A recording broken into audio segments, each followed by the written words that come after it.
आप सबको जय मसीह की। और मैं परमेश्वर को धन्यवाद देता हूँ फिर से एक बार इस शाम के समय मैं प्रभु की उपस्थिति में फिर से एक बार आपके सम्मुख में प्रभु का वचन को मैं लेकर के आता हूँ। और सर्वशक्तिमान परमेश्वर का मैं तहे दिल से धन्यवाद देता हूँ जिस परमेश्वर ने मुझे अभी तक संभाला और मेरी हर एक आवश्यकताओं को परमेश्वर ने पूरा किया। और मैं विश्वास करता हूँ मेरे प्रियो कि उस परमेश्वर ने आपको भी अभी तक संभाल के रखा और बहुत आशीष परमेश्वर आपको दे। God bless you. और कुछ बातों को मैं आपके सामने मैं कहने के लिए चाहता हूँ, आप बड़ी ध्यान के साथ सुने और इसे समझें और समझ के आप जरूर इसके लिए आप प्रार्थना करें। और मैं आशा करता हूँ कि आप मसीह जीवन में आप हमेशा आगे की ओर आप बढ़ते जाएं और परमेश्वर आपको बहुत आशीष दे। मेरे प्रियो, दो चीज़ें हैं जो मैं आपको बताना चाहता हूँ। एक तो है एक तरफ है संसार और एक तरफ है परमेश्वर। जैसे कि एक तरफ जो संसार है इसमें बहुत सारी चीज़ें ऐसी हैं जो हमें कई सारे मसीह प्रभु के दासों को, विश्वासी भाई और बहनों को और बहुत सारे मसीह लोगों को ये संसार अपनी ओर जो है आकर्षित करती है, अपनी ओर खींचती है। और एक तरफ है परमेश्वर जो काफ़ी चुनाव से भरा हुआ है।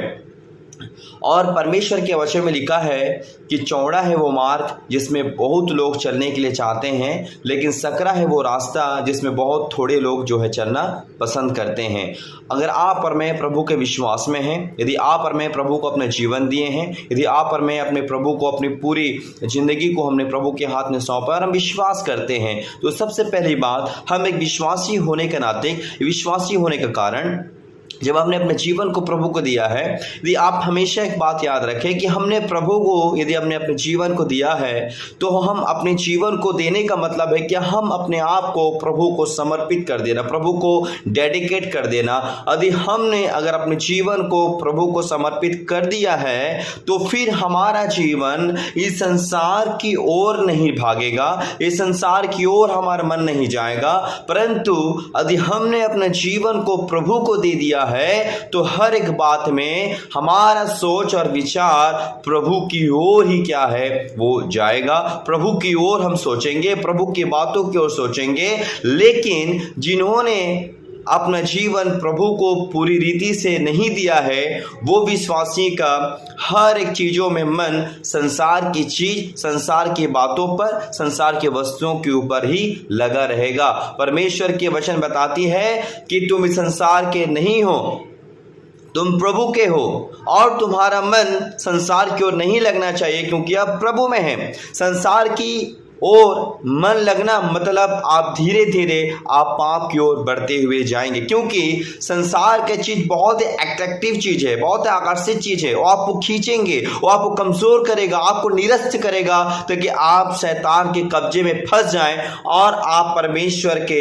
उपस्थिति से आप क्या हो जाओ, बाहर हो जाओ। संसार ही एक ऐसा चीज़ है, इतना सुंदर है। और एक बात हमेशा याद रखना कि जो चीज़ सुंदर दिखता है उसी के पीछे एक बड़ा एक पाप क्या है, छुपा रहता है। इसलिए परमेश्वर के वचन में लिखा है कि मैंने तुम्हें संसार से अलग किया है ताकि तुम प्रभु के संतान और प्रभु के बेटे हो करके जियो और चलो। मेरे प्रियो, कई बार ऐसा होता है जब हमारी छोटी छोटी इच्छाएं जब पूरी नहीं हो पाती है तो संसार की चीजें हमें आकर्षित करती है, हमें खोजती है, हमें ढूंढती ताकि हम उसमें जाएं और हम आसानी से क्या हो जाएं, फंस जाएं। कई बार आपकी जरूरतें संसार की ओर खींचेगी, कई बार आपकी बुरी लालसाएं संसार की ओर खींचेगी, कई बार आपके बहुत सारे ऐसे चीजें हैं तो संसार की ओर क्या करेगी, वो आकर्षित करेगी। लेकिन आपको सोचना है कि मैं परमेश्वर का हूं, मैं परमेश्वर की हूं, मुझे संसार की बातों पर नहीं, संसार की वस्तुओं पर नहीं, परंतु मुझे अपना ध्यान अपने स्वर्ग परमेश्वर की ओर लगाना है। क्योंकि जिसने अपना मन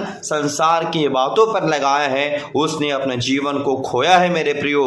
लेकिन जिसने अपना जीवन, जिसने अपना मन परमेश्वर पर लगाया है, वो व्यक्ति, वो भाई और बहन परमेश्वर में आशीष को पाया है। इसलिए आपको चुनाव करना है कि आप संसार की ओर जाएंगे या परमेश्वर की ओर जाएंगे। क्योंकि बहुत सारे ऐसे मसीह परिवार हैं, भाई बहन हैं, बहुत सारे मसीह विश्वासी हैं जो प्रभु में रह करके भी आज वो संसार में चल रहे हैं, संसार की बातों पर चल रहे हैं, संसार की चीजों पर मन लगा रहे हैं। इसीलिए बहुत सारे कलीसियाएं कमजोर पड़ती जा रही हैं, इसलिए बहुत सारे कलीसियाएं सूखती हुई जा रही है, इसलिए बहुत बहुत सारे कलीसिया मरती हुई जा रही है। और वो कलीसिया कौन है मेरे प्रियो? वो कलीसिया आप और मैं हैं।